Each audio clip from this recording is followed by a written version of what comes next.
Here we go.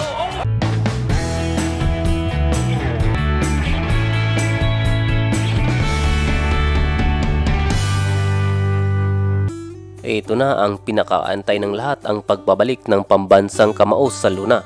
Kahapon ay nagwiin na nga itong si Manny Pacquiao at ang kanyang katunggali na si K1 fighter Rokia Anpo. Mapapansin natin ang height advantage ng kalaban. Thank you for this opportunity, and thank you for the warm welcome of the Japanese people. I'm excited for tomorrow fight. I hope people will going to watch tomorrow's fight. There will be a lot of good fights tomorrow. Not only us, but also a lot of bouts that's going to show their skills to the people. So I really appreciate it. Of course, first of all, I would like to thank God for this strength and good health that He gives to us. Thank you. Makikita naman natin ang suporta ni Ryan Garcia kasama ni Pacman sa weigh-in.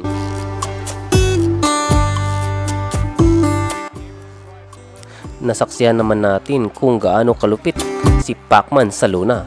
Marami na siyang pinatumba ng mga matitigas sa boxing.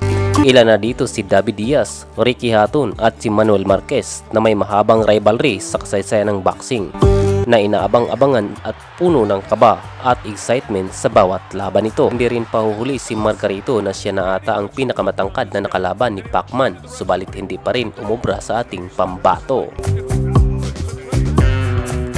Kilalanin naman natin ang makakalaban ni Pacman na isang K1 Japanese fighter.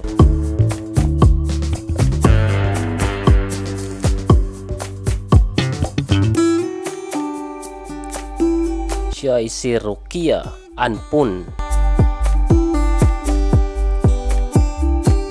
Pang 184 of 99 ranking sa Japan Pro Lightweight at number 698 of 774 sa Asia Pacific.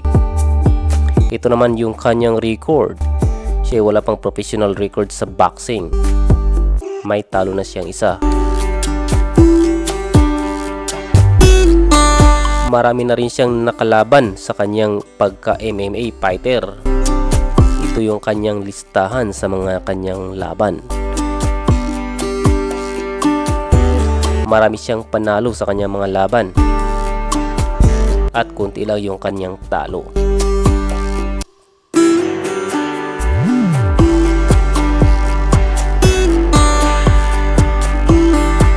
Malakas din itong kalaban ni Pacman at saka napakatangkad.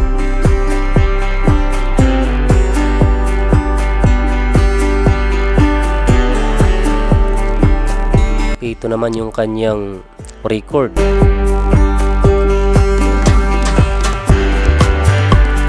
Siya ay black belter sa karate. Active siya from 2011. May total fights na 36, 27 wins, and 14 by knockouts, 8 losses. Simulan natin sa kanyang huling talo noong 2021 laban kay Masaaki Noiri, kung saan 3 beses siyang bumagsak nang makatanggap ng sunod-sunod na sipa sa kanyang tiyan.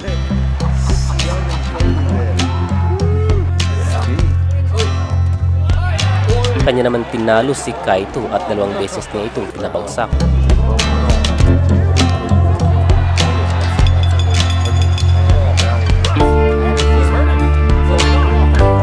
Pinabagsak rin niya si Sri Sumpong at nanalo by TKO.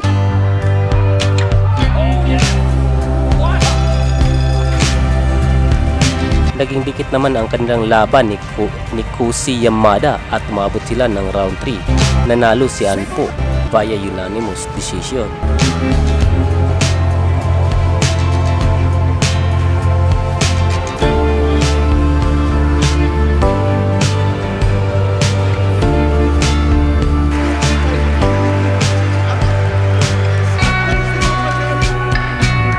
Napapalaban siya ng husto kay Buakaw at nagtatapos ang laban sa draw.